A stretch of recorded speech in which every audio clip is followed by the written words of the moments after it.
Hello friends, once again a warm welcome to my channel Let's Explore with Ashwin Cherkal. Friends, ಇವತ್ತು ಒಂದು ಬಹಳ ವಿಶೇಷವಾದ ಒಂದು episode ನಾನು ಇವತ್ತು ನಿಮಗೆಲ್ಲ ತಗೊಂಡು ಹೋಗಿದ್ದೀನಿ. ಏನು ವಿಶೇಷ ಅಂತ ಇನ್ನೂ ಸ್ವಲ್ಪ ಹೊತ್ತಲ್ಲೇ ಗೊತ್ತಾಗುತ್ತೆ. ನಿಮಗೆಲ್ಲ ಗೊತ್ತಿರ್ಬೋದು, ಈ ಆರ್ಗ್ಯಾನಿಕ್ ಏನು ಜಾಗರಿ ಅಂತ ಹೇಳ್ತಾರೆ, ಆರ್ಗ್ಯಾನಿಕ್ ಬೆಲ್ಲ ಇವಾಗ ಏನು ಡಿಮಾಂಡ್ ಇದೆ, ಹೈಯೆಸ್ಟ್ ಡಿಮಾಂಡ್ ಇದೆ. ಬಿಕಾಸ್ ತುಂಬ ಕೆಮಿಕಲ್ ಎಲ್ಲ ಯೂಸ್ ಮಾಡಿಬಿಟ್ಟು ಬೆಲ್ಲ ಮಾಡ್ತಿರ್ತಾರೆ. ಬಟ್ ಪ್ಯೂರ್ ಆರ್ಗ್ಯಾನಿಕ್ ರೀತಿಯಲ್ಲಿ ಒಂದು ಕಡೆ ಇಲ್ಲಿ ಬೆಲ್ಲ ಮಾಡ್ತಿದ್ದಾರೆ. ಅಂಕೋಲಾ ಸೈಡು ಅಥವಾ ಉತ್ತರ ಕನ್ನಡದ ಹತ್ರ ಹೋದರೆ ನಿಮ್ಮ ಅಂಕೋಲಾ, ಕುಮಟಾ, ಹೊನ್ನಾವರ ಈ ಕಡೆ ಎಲ್ಲ ಭಾಳ ಫೇಮಸ್ಸು. ಆ್ಯಂಡ್ ಆ ಕಡೆ ಹೋದರೆ ಮಂಡ್ಯದ ಹತ್ರ ಎಲ್ಲ ಇಂಥ ಬೆಲ್ಲ ಎಲ್ಲ ತುಂಬ ಕಡೆ ಫ್ಯಾಕ್ಟ್ರಿ ನೋಡೋಕ್ಕೆ ಸಿಗುತ್ತೆ ನಿಮಗೆ. ಬಟ್ ಫಸ್ಟ್ ಟೈಮ್ ಕುಂದಾಪುರದ ಹತ್ರ ಒಂದು ಆಲೆ ಮನೆ ಅಂತ ಒಂದು ಜಾಗ ಇದೆ. ಇಲ್ಲಿ ಶುದ್ಧವಾದಂಥ ಬೆಲ್ಲನೂ ನಿಮ್ಮ ಕಣ್ಣೆದುರೇ ಪ್ರಿಪೇರ್ ಮಾಡಿ ನಿಮಗೆ ನೀವು ಅಲ್ಲಿ ಹೋಗಿ ಪರ್ಚೇಸ್ ಮಾಡ್ಬೋದು. ಆ ಜಾಗಕ್ಕೆ ಇವತ್ತು ನಾವು ಹೋಗ್ತಾ ಇದ್ದೀವಿ. ನೋಡೋಣ ಹೆಂಗೆ ಮಾಡ್ತಾರೆ, ಏನು ಪ್ರಾಸೆಸ್ ಅದರದ್ದು ಅಂತ. ಬನ್ನಿ.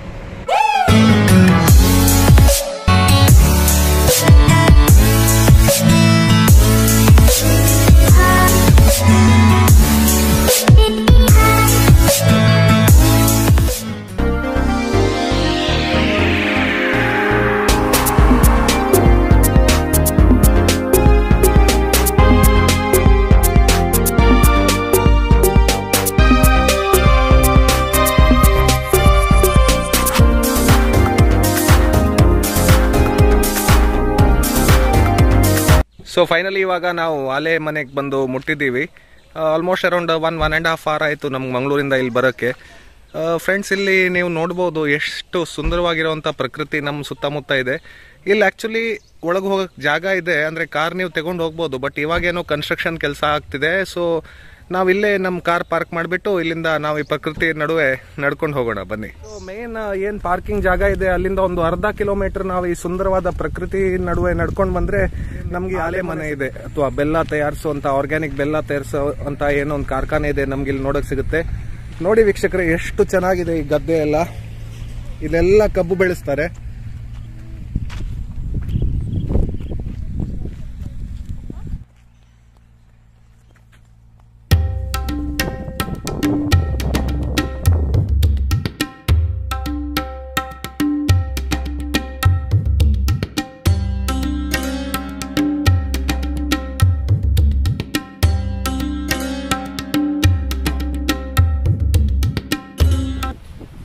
ನಮಸ್ಕಾರ. ಆಗ ಹೇಳಿರೋ ತರ ನಾವು ಇವಾಗ ಆಲೆ ಮನೆಗೆ ಬಂದಿದ್ದೀವಿ. ರಾಮಚಂದ್ರ ಭಟ್ ಅವರು ನಮ್ಮ ಜೊತೆಗೆ ಇದ್ದಾರೆ ಇವತ್ತು.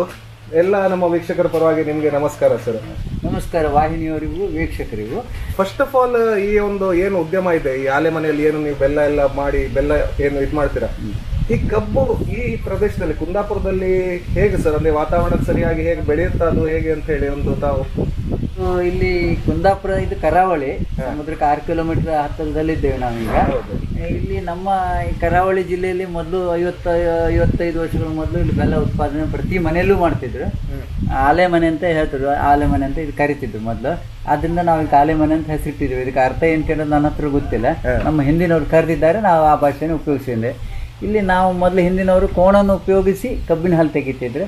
ಅದಕ್ಕೆ ನಾವು ಸ್ವಲ್ಪ ಬದಲಾಗಿ ಒಂದು 10 HP ಒಂದು ಮೋಟ್ರನ್ನು ಉಪಯೋಗಿಸ್ಕೊಂಡಿದ್ದೇವೆ. ಆಮೇಲೆ ಇದು ನಮ್ಮ ಶಕ್ತಿಯ ಮೂಲ, ಇದು ಮೋಟ್ರು. ಆಮೇಲೆ ಇದರಿಂದ ನಾವು ಇಲ್ಲಿ ಬಂದು ಇದು ಗಾಣ, ಹಳೆ ಕಾಲದಲ್ಲಿ ಇದು ಗಾಣವನ್ನೇ ಸ್ವಲ್ಪ ಆವಿಷ್ಕಾರ ಮಾಡಿದೆ. ಇದರಲ್ಲಿ ಯಾವುದೇ ಬದಲಾವಣೆ ಏನಿಲ್ಲ. ಇದರಲ್ಲಿ ಹಾಲು ತೆಗೆಯುವ ಒಂದು ಪ್ರಕ್ರಿಯೆ, ಕಬ್ಬಿನ ಹಾಲು. ಇದರಲ್ಲಿ ನಾವು ಒಂದು ದಿವಸ ಒಂದು 4 ಗಂಟೆ ಕೆಲಸ ಮಾಡ್ತೇವೆ ಈ ಗಾಣದಿಂದ. ಇದರಲ್ಲಿ ಹಾಲು ತೆಗೆದು ಆಮೇಲೆ ಇದು ಪ್ಲಾಸ್ಟಿಕ್ ಡ್ರಮ್. ಇದ್ರ ಉದ್ದೇಶ ಇದು ಒಂದು ಹಾಲು ದಾಸ್ತಾನು ಮಾಡಲಿಕ್ಕೆ ಹೋಗೋದು. ಆಮೇಲೆ ಹಾಲಿನಲ್ಲಿ ಸ್ವಲ್ಪ ಪ್ರಮಾಣದ ಕಸ ಮತ್ತು ಮಣ್ಣು ಹೋಗುತ್ತೆ. ಇದರಲ್ಲಿ ಅದನ್ನು ನಾವು ನಿಲ್ಲಿಸಿದಾಗ ಒಂದು 2-3 ಗಂಟೆ ಹೊತ್ತು ಮಣ್ಣು ಮತ್ತು ಕಸ ಅದರ ಬುಡದಲ್ಲಿ ನಿಲ್ಲುತ್ತೆ. ಆಮೇಲೆ ಇಲ್ಲಿಂದ ಸೀದಾ ನಾವು ಇದನ್ನೇನು ಮಾಡ್ತಿದ್ದೇವೆ ಅಂದರೆ, ಈಗ ಇಲ್ಲಿ ಈ ದೊಡ್ಡ ಮಟ್ಟದ ಕಸ ಇಲ್ಲಿಂದ ತೆಗಿತೇವೆ. ತೀರಾ ಸಣ್ಣ ಮಟ್ಟದ ಹೊಯ್ಗೆ ಮತ್ತು ಮಣ್ಣು ಇದರ ಬುಡದಲ್ಲಿ ಶೇಖರಣೆ ಆಗುತ್ತೆ. ಆಮೇಲೆ ಇದನ್ನು ನಾವು ಏನು ಮಾಡ್ತಿದ್ದೇವೆ ಅಂತ ಹೇಳಿದರೆ, ಈ ರೀತಿ ಈ ಕಬ್ಬಿನ ಹಾಲನ್ನು ಇದು 1ನೇ ಕೊಪ್ಪರಿಗೆ ಅಥವಾ 2ನೇ ಕೊಪ್ಪರಿಗೆ ಅಂತ ನಮ್ಮ ಭಾಷೆಯಲ್ಲಿ ಕರಿತಾ ಇದ್ದೇವೆ. ಈ ರೀತಿ ಇದನ್ನು ಹೀಗೆ ಮಾಡಿ ಇಟ್ಕೊಂಡು ಇಲ್ಲಿ ಗೇಟ್ ವಾಲ್ ಓಪನ್ ಮಾಡ್ತೇವೆ. ಈ ರೀತಿಯಲ್ಲಿ ಕಬ್ಬಿನ ಹಾಲು ಅದಕ್ಕೆ ಹೋಗುತ್ತೆ. ಹೋಗಿ ಇದರಲ್ಲಿ ಒಂದು ಸುಮಾರು 15 ಡಬ್ಬ ಹಾಲು ಒಂದು ಸರಿ ಬಿಡ್ತೇವೆ ನಾವು. 15 ಡಬ್ಬ ಹಾಲು ಇದರಲ್ಲಿ ಬರುತ್ತೆ. ಇದು ಸಾಧಾರಣ ಎಷ್ಟು ಹೊತ್ತು ಇದರಲ್ಲಿ ಕುದಿಸಬೇಕಾಗ್ಬಿಟ್ಟು ಸರ್, ಅಂದ್ರೆ ಅಲ್ಲಿಂದ ಬಂದು ಫಿಲ್ಟರ್ ಆಗಿ? ಫಿಲ್ಟರ್ ಆಗಿ ಇದ್ರಲ್ಲಿ ಒಂದು 2 ಗಂಟೆ ಇರುತ್ತೆ. ಓಕೆ. ಒಂದು 2 ಗಂಟೆ ಹೊತ್ತು ಇದ್ರಲ್ಲಿ ಇರುತ್ತೆ. ಆಮೇಲೆ ಇದರಲ್ಲಿ ಸ್ವಲ್ಪ ಅವರು ಒಂದು 4 ಚಮಚ ಚಿಪ್ಪಿ ಸುಣ್ಣವನ್ನು ಹಾಕ್ತಾರೆ. ಚಿಪ್ಪಿ ಸುಣ್ಣ ಹಾಕಿ ಇದರಲ್ಲಿ ಈಗ ನೋಡ್ಲಿಕ್ಕೆ ಕಬ್ಬಿನ ಹಾಲು ಕಪ್ಪಾಗಿದೆ. ಸುಣ್ಣ ಹಾಕಿ ಇದಾಗೆ ಸ್ವಲ್ಪ ಮಣ್ಣೆಲ್ಲ ಎದ್ದು ಬರುತ್ತೆ. 2 ಗಂಟೆಗೆ ಅಂದ್ರೆ ಬೆಳಿಗ್ಗೆ ನಾವು ಸುಣ್ಣ ಅಂದ್ರೆ ಯಾವ ಕಾರಣಕ್ಕೋಸ್ಕರ ಸುಣ್ಣ ಆಡ್ ಮಾಡ್ತೀವಿ? ಸುಣ್ಣ ಹಾಕಿದಾಗ ಅದು ಕುದಿದಾಗ ಅದರ ಮಡ್ಡು ಅಥವಾ ಎಷ್ಟು ಕಪ್ಪು ಮಣ್ಣು ಇಲ್ಲಿ ನೋಡಿ ಇದ್ರಲ್ಲಿ ಉಂಟಲ್ಲ ಇದು ಗೊಬ್ಬರ ಮಡ್ಡು ಅಂತ ನಮ್ಮ ಕುಂದಾಪುರ ಭಾಷೆ ಕರೀತಾರೆ. ಇದನ್ನ ತೆಗಿತಾರೆ ಅವರು. ಇವರು ಬೆಲ್ಲ ಬೇಯಿಸುವವರು. ಇವರಿಗೆ ನಮ್ಮಲ್ಲಿ ಹದಗಾರ ಅಂತ ಕರೀತಾರೆ ನಮ್ಮ ಭಾಷೆಯಲ್ಲಿ. ಬೆಲ್ಲ ಬೇಯಿಸುವವರು ಇವರು. ಅವರು ಇದೇ ರೀತಿ ದಿವಸ ಪ್ರತಿ ಕಾಲ್ ಗಂಟೆಗೂ ಈ ರೀತಿ ವೇಸ್ಟ್ ಅನ್ನು ತೆಗಿತಾ ಇರ್ತಾರೆ. ಸುಣ್ಣ ಹಾಕಿದಾಗ ಈ ರೀತಿ ವೇಸ್ಟ್ ಬರುತ್ತೆ, ಅದನ್ನು ಅವರು ತೆಗೆದು ಇರ್ತಾರೆ. ಬೆಳಿಗ್ಗೆ ಮೊದಲನೇ ಸರಿ 2 ಕೊಪ್ಪರಿಗೆ ಒಟ್ಟಿಗೆ ಹಾಲು ಬಿಡ್ತೇವೆ. ಆ ನಂತರದಲ್ಲಿ ಪ್ರತಿ 2 ಗಂಟೆಗೂ ಇದರಿಂದ ಇದಕ್ಕೆ ಬಿಡ್ತೇವೆ. ಇದಕ್ಕೆ ಮತ್ತೆ ಪುನಃ ಹೊಸ ಹಾಲು ಬಿಡ್ತೇವೆ. ಒಂದು ಅಚ್ಚು ಬೆಲ್ಲ ತಯಾರು ಮಾಡ್ತೀರಾ ನೀವು ಅಥವಾ ಖಾಲಿ ಆ ಜೋನಿ ಬೆಲ್ಲ ಅಂತ ಏನಂತಾರೆ? ಅಂದ್ರೆ ಜೋನಿ ಬೆಲ್ಲ ಅಂತ ಹೇಳಿದ್ರೆ ಇದೇ ಒಂದು 2.5-3 ಗಂಟೆ ಕುದಿಬೇಕಾದ್ರೆ ಒಂದು 1/4 ಗಂಟೆ ಮೊದಲು ತೆಗೆಯುದು. ಸ್ವಲ್ಪ ಎಳೆ ಬೆಲ್ಲ ಜೋನಿ ಬೆಲ್ಲ ಅಂತ ಹೇಳ್ತಾರೆ. ಸುಮಾರು ಜೇನುತುಪ್ಪದಷ್ಟು ದಪ್ಪ ಬರ್ತದೆ. ಅದು ನೋಡ್ಲಿಕ್ಕೆ ಆಚೆ ಕಡೆ ಮತ್ತೆ ಮುಂದೆ ಸಿಗ್ಲಿದೆ. ಅದು ತೆಗೆದು ಅದು ಮತ್ತೆ ಸ್ವಲ್ಪ ಜಾಸ್ತಿ ಬೇಯಿಸಿದಾಗ ಬೆಲ್ಲ ಆಗುತ್ತೆ, ಗಟ್ಟಿ ಆಗುತ್ತೆ. ಅದನ್ನ ನಾವು ಇಲ್ಲಿ ರಾಟಿ ಸಿಸ್ಟಮ್ನಲ್ಲಿ ಮತ್ತೊಂದಲ್ಲಿ ಇಲ್ಲಿ ಅದನ್ನ ಬೆಲ್ಲವನ್ನು ಈಚೆ ಮಾಡ್ತೇವೆ. ಇದು ಇನ್ನು ಕುದಿ ಮಧ್ಯದಲ್ಲಿ ಬಣ್ಣ ಬರ್ತಾ ಇರ್ತದೆ. ಅದೇ ರೀತಿ ಫುಲ್ ಇಡೀ ಕೊಪ್ಪರಿಗೆಲ್ಲ ಆ ಬಿಳಿ ಬಣ್ಣ ಬರುತ್ತೆ. ಅಷ್ಟಾದಾಗ ಬೆಲ್ಲ ಬಂತಂದು ಅಂದಾಜು. ಮತ್ತೆ ಹದಗಾರರು ಅದಕ್ಕೆಲ್ಲ ಹದ ಇದೆ ಸಮಯ ನೋಡಿ. ಇವಾಗ ಅದಕ್ಕೆ 2 ಗಂಟೆ ಹೇಳಿ ಅಂತ ಹೇಳಿದ್ರು ಸರ್. ಅಷ್ಟೇ ಹೊತ್ತಿಗೆ ಇದಕ್ಕೂ 2 ಗಂಟೆ, ಇದಕ್ಕೆ 2 ತಾಸು ಬೇಕು. ಅದೇ ಹೊತ್ತು ಏಕಕಾಲದಲ್ಲಿ. ಆಗ 2 ಗಂಟೆ ಒಂದು ಕೊಪ್ಪರಿಗೆ ಅವಧಿ ಇರುವುದು. ಮತ್ತೆ ಹೇಗಿರುತ್ತೆ ಸರ್ ಈ ಲೇಯರ್? ಸ್ವಲ್ಪ ಇದೇ ತರ ಇತ್ತಾ ಅಥವಾ ಸ್ವಲ್ಪ ಹಾರ್ಡ್ ಆಗ್ಬಿಟ್ಟು ಬೆಲ್ಲ ಗಟ್ಟಿ ಆಗ್ತಾ ಹೋಗುತ್ತೆ. ನೀರಿನ ಅಂಶ ಕಬ್ಬಿನ ಹಾಲು ನೀರಿನ ಅಂಶ ಒಣಗಿಸಿ ಕುದಿಸಿ ಅದು ಖಾಲಿ ಆದಾಗ ಬೆಲ್ಲ ದಪ್ಪ ಬರುತ್ತೆ ಮತ್ತು ಗಟ್ಟಿಯಾಗುವ ಮೊದಲೇ ಇದರಲ್ಲಿ ತೆಗಿತಾರೆ ಅವರು. ಇಲ್ಲೊಂದು ಬಾಣಿ ಅಂತ ಇಡ್ಲಿಕ್ಕಿದೆ ಒಳಗಡೆ. ಇದರಲ್ಲಿ ಒಂದು ಸರಿ 45ರಿಂದ 50 kg ಬೆಲ್ಲದವರೆ ಬರುತ್ತೆ. ಅದು ಗದ್ದೆಯಿಂದ ಗದ್ದೆಗೆ ಮಣ್ಣಿನಿಂದ ಮಣ್ಣಿಗೆ ವ್ಯತ್ಯಾಸ ಬರುತ್ತೆ. ಎಲ್ಲ ಕಬ್ಬಿನಲ್ಲೂ 45ರಿಂದ 50 ಬರ್ಬೇಕಂತಿಲ್ಲ. 55 ಬರ್ಬೋದು, 40 ಬರ್ಬೋದು. ಆ ರೀತಿ ವ್ಯತ್ಯಾಸದಲ್ಲಿ ಬೆಲ್ಲ ಬರುತ್ತೆ. ಅದು ನಾವು ಆಮೇಲೆ ತಂದು ಇದಕ್ಕೆ ಹಾಕ್ತೇವೆ, ಈ ದೊಡ್ಡ ಇದಕ್ಕೆ. ಇದರಲ್ಲಿ ತಣ್ಣಗೆ ಮಾಡೋದು, ತಿರುಗಿಸಿ ತಣಿಸಿ ತಣ್ಣಗೆ ಮಾಡೋದು. ತಣ್ಣಗೆ ಆದ ಮೇಲೆ ಮತ್ತೆ ಬೇರೆ ಬೇರೆ ಇದು ಡಬ್ಬಿಗಳಿಗೆ ತುಂಬ್ತೇವೆ. ನಾವು ಸುಮಾರು 1 kg-ಯಿಂದ 25 kg-ವರೆಗಿನ ಡಬ್ಬಿಗಳಿಗೆ ತುಂಬ್ತೇವೆ, ಗ್ರಾಹಕರ ಅನುಕೂಲಕ್ಕೆ ಸರಿಯಾಗಿ.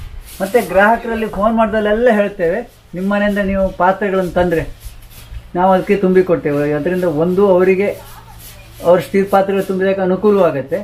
2ನೇದು ನಮಗೆ ಡಬ್ಬ ಉಳಿತೆ, ಪ್ಲಾಸ್ಟಿಕ್ಕನ್ನು ಕಡಿಮೆ ಮಾಡಿದಾಗ. ಪ್ರತಿದಿನ ನಾವು ಮಾಡುವ 3.5ರಿಂದ 4 ಕ್ವಿಂಟಲ್ ಬೆಲ್ಲಕ್ಕೆ ಅದೇ ದಿನ ಇಲ್ಲಿ ಗ್ರಾಹಕರು ಬರ್ತಾರೆ. ಅಂದರೆ ಸಾಮಾನ್ಯ ಶನಿವಾರ ಆದಿತ್ಯವಾರ ಜಾಸ್ತಿ ಬರ್ತಾರೆ, ಉಳಿದ ವಾರಗಳಲ್ಲಿ ಸ್ವಲ್ಪ ಕಡಿಮೆ ಬರ್ತಾರೆ. ಒಂದು ವಾರದಲ್ಲಿ ಅಲ್ಲಿಂದಲ್ಲಿಗೆ ನಾವು ಮಾಡಿದ ಬೆಲ್ಲ ಅಲ್ಲಿಂದಲ್ಲಿ ವ್ಯಾಪಾರ ಆಗುತ್ತೆ, ಬೇರೆ ಗ್ರಾಹಕರಿಗೆ ಮಾರಾಟ. ಮತ್ತು ನಾವು ಗ್ರಾಹಕರ ಎದುರಿನಲ್ಲೇ ಮಾಡೋದು, ಯಾವ ಕಲಬೆರಕೆ ಇಲ್ಲ. ನೀವು ಬೇಕಿದ್ರೆ ಒಂದು 2.5-3 ಗಂಟೆ ಕೂತ್ರೆ ನಿಮಗೆ ಕಬ್ಬಿನಿಂದ ಬೆಲ್ಲ ಮಾಡಿ ಕೊಡ್ತೇವೆ. ಹೆಚ್ಚಿನ ಗ್ರಾಹಕರು ಬಿಸಿ ಬೆಲ್ಲ ಅವ್ರ ತಂದು ಪಾತ್ರಕ್ಕೆ ತುಂಬಿಸಿಕೊಂಡು ಹೋಗ್ಲಿಕ್ಕಾಗಿ ಇಲ್ಲಿ ಬರ್ತಾರೆ. ಯಾವ ರೇಟಲ್ಲಿ ಇದು ಬೆಲ್ಲ ಮಾರ್ತಿದ್ದೀವಿ ಸರ್? ಬೆಲ್ಲ ಈ ಸರಿ ನಾವು ಅಂದ್ರೆ ನೀವು ಮನೆಯಿಂದ ಪಾತ್ರ ತಂದವರಿಗೆ 80 ರೂಪಾಯಿ, ಪಾತ್ರ ತಾರದಿದ್ದವರಿಗೆ 90 ರೂಪಾಯಿ ನಮ್ಮ ಪಾತ್ರೆಗೆ ಹಾಕಿ ಕೊಟ್ಟಾಗ 1 ಕಿಲೋ ಲೆಕ್ಕ. 1 ಕಿಲೋ ಲೆಕ್ಕ. ಜಾಸ್ತಿಗೂ ಮತ್ತು ಕಡಿಮೆಗೂ ವ್ಯತ್ಯಾಸಗಳೇನಿಲ್ಲ. ದೊಡ್ಡ ಡಬ್ಬಿಗೂ ಮತ್ತು ಸಣ್ಣ ಡಬ್ಬಿಗೂ ಒಂದೇ ದರದಲ್ಲಿ ಬರ್ತದೆ. ಮತ್ತೆ ನಮ್ಮ ಜೋನಿ ಬೆಲ್ಲ, ಅದು ಜೋನಿ ಬೆಲ್ಲ ಸೇಮ್ ದರ. ಅದಕ್ಕೆ ಬಹಳ ಹೆಚ್ಚಿಗೆ ಇಲ್ಲ. ಯಾಕಂದ್ರೆ ಜೋನಿ ಬೆಲ್ಲಕ್ಕೆ 2 ರೂಪಾಯಿ ಕಡಿಮೆ ಮಾಡಕ್ ಲೆಕ್ಕಕ್ಕೆ ಹೋದ್ರೆ ನಾವು ಅದೇ ದರಕ್ಕೆ ಕೊಡ್ತಾ ಇದ್ದೇವೆ. ಯಾಕಂದ್ರೆ ಡಬ್ಬಿ ಸ್ವಲ್ಪ ಅದಕ್ಕೆ ಸ್ಪೆಷಲ್ ಬೇಕು. ಅದಕ್ಕೆ ನೋಡಿ ಈ ರೀತಿ ಇರುತ್ತೆ. ಇದು ಈ ರೀತಿ ಇರುತ್ತೆ. ಇದು ಇಡ್ಲಿ ದೋಸೆ ಇಂಥ ತಿನ್ಲಿಕ್ಕೆಲ್ಲ ಬಹಳ ಅನುಕೂಲ.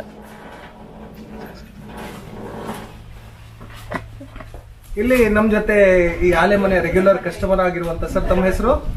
ಮಹೇಶ್ ಅಂತ. ಮಹೇಶ್ ಹಾಗೂ ಸುಧೀರ್ ಅವರು ಇದ್ದಾರೆ. ಸರ್, ನಿಮ್ಮ ಎಕ್ಸ್ಪೀರಿಯನ್ಸ್ ಹೇಗಿದೆ ಸರ್? ನೀವು ಅಂಗಡಿಯಲ್ಲಿ ಏನ್ ಬೆಲ್ಲ ತಗೊಳ್ತೀರಾ ಮತ್ತೆ ಇಲ್ಲಿ ಏನ್ ಬೆಲ್ಲ ಇದು ಮಾಡ್ತೀರಾ? ಏನಾದ್ರೂ ವ್ಯತ್ಯಾಸ ಗೊತ್ತಾಗುತ್ತಾ? ಹೇಗೆ ಅಂದ್ರೆ ಹೇಗೆ ಹೇಳ್ತೀರಾ? ಅಂದ್ರೆ ಒಳ್ಳೆ ರೀತಿಯಲ್ಲಿ ಇದು ಮಾಡ್ತೀರಾ ಅವ್ರ ಏನಾದ್ರೂ ಡಿಫ್ರೆನ್ಸ್ ಗೊತ್ತಾಗುತ್ತೆ ನಿಮಗೆ?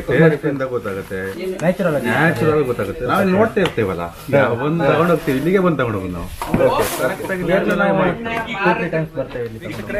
ಈ ಆಲೆ ಮನೆಯ ಮಾಲೀಕರಾಗಿರುವಂತಹ ಉಮಾನಾಥ್ ಶೆಟ್ರು ನಮ್ಮ ಜೊತೆ ಇವತ್ತು ಇಲ್ಲಿದ್ದಾರೆ. ಸರ್, ಎಲ್ಲ ನಮ್ಮ ವೀಕ್ಷಕರ ಪರವಾಗಿ ನಾನು ಸ್ವಾಗತ ಬಯಸ್ತಿದ್ದೀನಿ.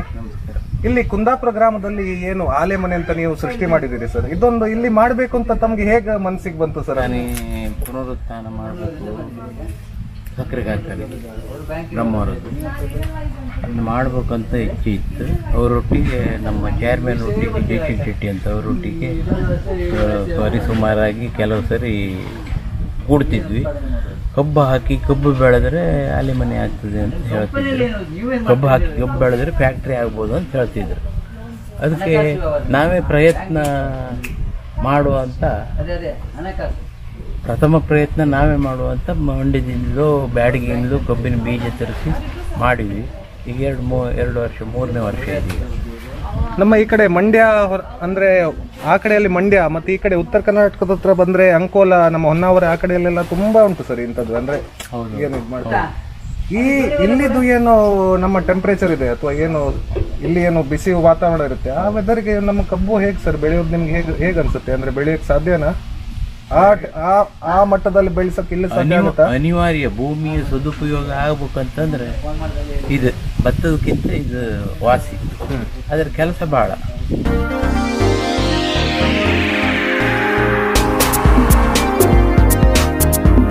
ಸೊ ಇವತ್ತಿನ ಈ ಎಪಿಸೋಡ್ ನಿಮಗೆಲ್ಲ ಇಷ್ಟ ಆಯಿತು ಅಂತ ಅನ್ಸ್ಕೋತೀನಿ.